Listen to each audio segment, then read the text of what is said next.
हमने वाल्मीकि रामायण का एक तरह से इंट्रोडक्शन किया था, परिचय किया था वाल्मीकि रामायण के बारे में। उच्चारण के लिए मैं बहुत क्षमा प्रार्थी हूँ। इस एपिसोड में हम वाल्मीकि जी के बारे में थोड़ा सा जानने की कोशिश करेंगे कि आखिर वाल्मीकि जी कौन थे।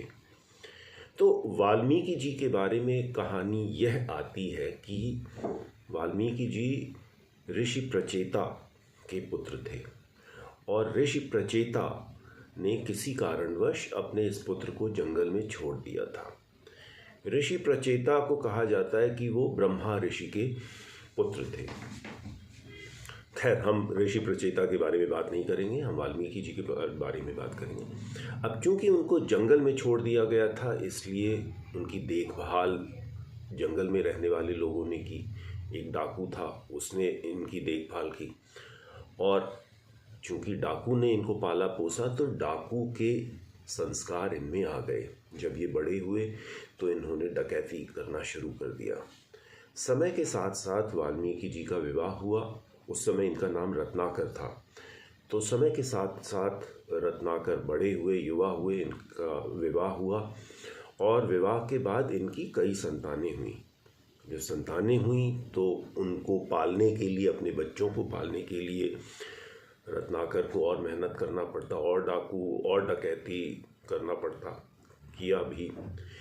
एक दिन रत्नाकर ने जंगल में घात लगाया हुआ था और देखा कि एक ऋषि जा रहा है। ऋषि महोदय को इन्होंने पकड़ लिया और बांध दिया और कहा कि तुम्हारे पास जो भी सामान है वो मुझे दे दो, वरना मैं तुम्हें मार डालूंगा। तो ऋषि जो महाराज थे उन्होंने कहा, मेरे पास तो कुछ है ही नहीं, मैं तो ऋषि हूँ, मेरे को तुम मार के तुम्हें क्या मिलेगा, मेरे पास तो कुछ है ही नहीं। रत्नाकर ने कहा, नहीं, मैं तुम्हें मार दूंगा। तो ऋषि ने कहा, अच्छा, एक सवाल का जवाब दो। रत्नाकर ने पूछा, क्या? बोला, ऐसा करो, तुम अभी अपने घर जाओ और अपने परिवार वालों से पूछो कि मैं जो तुम लोगों के लिए जो रोटी पानी का इंतज़ाम करता हूँ उसके लिए मुझे बहुत पाप करना पड़ता है, किसी को मारना पड़ता है, किसी को पीटना पड़ता है, किसी को बांधना पड़ता है। तो क्या तुम लोग मेरे रोटी पानी के साथ साथ तुम लोग क्या मेरे पाप के भागीदार बनोगे? बस तुम ये सवाल पूछ लो रत्नाकर अपने घर जाकर। रत्नाकर ने कहा, इसमें क्या है, मैं भी जाकर पूछ लेता हूँ। मेरे सारे जो बच्चे हैं, पत्नी है, वो सब मेरे पाप के भी भागीदार हैं, क्योंकि वो मेरा खाना, दिया हुआ खाना खाते हैं। तो ऋषि ने, और वो ऋषि नारद ऋषि थे, नारद ऋषि ने कहा, तुम जाकर पूछो तो सही कि तुम्हें क्या, देखते हैं क्या उत्तर मिलता है। रत्नाकर पहुंचा अपने घर, अपनी पत्नी से पूछा कि भाई, मैं तुम लोगों के लिए जो भोजन की व्यवस्था करता हूँ उसके लिए मुझे बहुत गलत काम करना पड़ता है, तो तुम लोग क्या मेरे गलत काम के भी भागी हो? परिवार ने कहा, बिल्कुल नहीं, जो आप गलत काम करते हैं, हमने तो कहा नहीं कि आप गलत काम करो, आप खुद ही गलत काम करते हैं। आपने खुद ही ने हमको पैदा किया, अब आप हमको पैदा करने के लिए जो आप गलत काम करते हैं उसके हम भागीदार क्यों बने? आप हमको खाना देते हैं, बहुत अच्छी बात है, पीना देते हैं, कपड़ा देते हैं, सब, लेकिन आपके गलत काम के हम भागीदार क्यों बने? ये सुनकर रत्नाकर जो था वो सन रह गया। वो वापस आया, नारद ऋषि से कहा कि ऋषिवर, ये उत्तर था।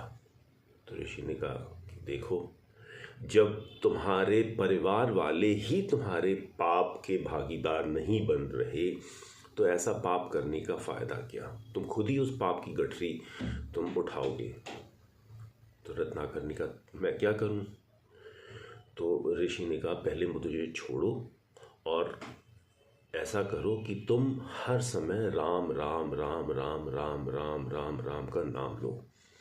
तो रत्नाकर ने कहा, ऐसा क्या होगा? तो बोला कि ऐसा ये होगा कि कम से कम तुम अब और गलत काम करने से बच जाओगे। जो गलत काम कर लिया उसका तो तुम्हें फल भोगना पड़ेगा, लेकिन और गलत काम करने से तुम बच जाओगे। इस शब्द में इतनी ताकत है, राम शब्द में। तो रत्नाकर ने कहा, ठीक है। अब पलथी मारी और चूंकि उसमें एक कंसंट्रेशन था, फोकस था, तो वो राम राम बोलने की कोशिश करने लगा।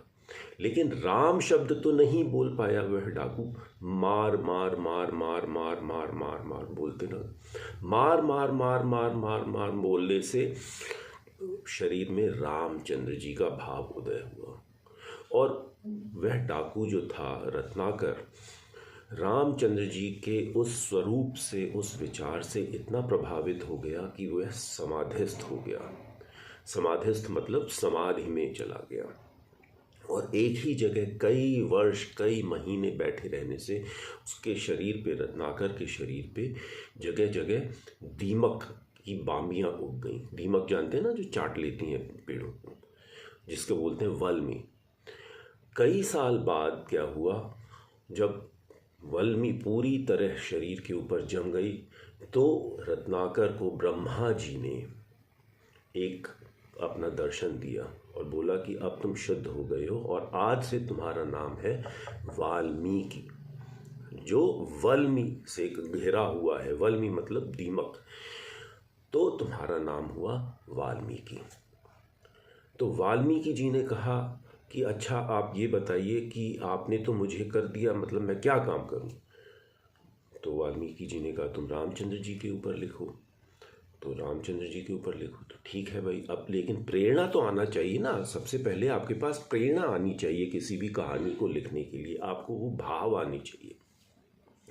तो कहते हैं कि एक दिन वाल्मीकि ऋषि जो थे, तब तक ऋषि बन गए थे, वो कहीं नदी के किनारे कहीं घूम रहे थे, तो उन्होंने देखा कि एक शिकारी ने एक क्रॉच पक्षी के जोड़े के ऊपर तीर मारा। क्रॉच मतलब सारस।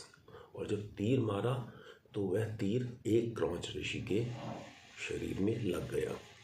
इस दृश्य से वाल्मीकि ऋषि जो थे वो द्रवित हो गए। द्रवित मतलब उनमें बहुत दया आई और उनके मुंह से अनायास ही यह श्लोक फूटा, मां निषाद प्रतिष्ठाम त्वम गमः शाश्वती समाः यत् क्रौंच मिथुनादेक मवधि काम मोहितम।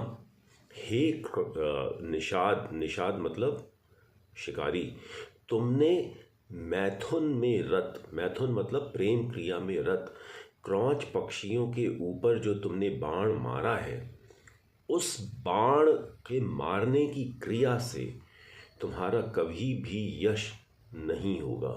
तुम हमेशा बदनाम रहोगे, तुम्हें कोई नहीं पूजिएगा, तुम्हें समाज में कोई सम्मान नहीं देगा। यह जो श्लोक था, ये जो वाक्य थे, ये जो शब्द थे, वाल्मीकि ऋषि जी के मुँह से स्वतः निकले। और इस चीज़ को कहा जाता है, इन पंक्तियों को कहा जाता है संस्कृत, लौकिक संस्कृत का सबसे पहला श्लोक। इसीलिए वाल्मीकि जी को कहा जाता है आदि कवि। और अगर हम संस्कृत की बात करें तो संस्कृत में उसका एक भाग होता है व्याकरण। व्याकरण में छंद होते हैं। तो ये जो मैंने आपके सामने जो श्लोक कहा, मां निषाद प्रतिष्ठाम त्वम गमः शाश्वती समाः यत् क्रौंच मिथुनादेकम वधि काम मोहितम, इसमें अनुष्टुप छंद का प्रयोग हुआ है। और छंद को अंग्रेजी में हम मीटर बोलते हैं। और इसी मीटर के आधार पर फिर बाद में वाल्मीकि जी ने अपनी कालजयी रचना रामायण की रचना की, वाल्मीकि रामायण। तो ये था एक संक्षिप्त परिचय वाल्मीकि जी का।